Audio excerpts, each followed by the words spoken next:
சிலுவை அருகில் இயேசுவின் தாயும் தாயின் சகோதரியும் குளோப்பாவின் மனைவியுமான மரியாவும் மகதலா மரியாவும் நின்று கொண்டிருந்தனர்.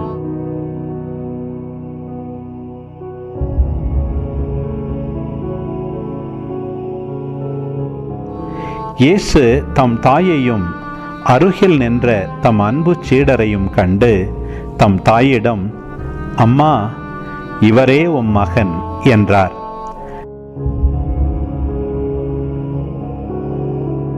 பின்னர் தம் சீடரிடம், இவரே உம் தாய் என்றார்.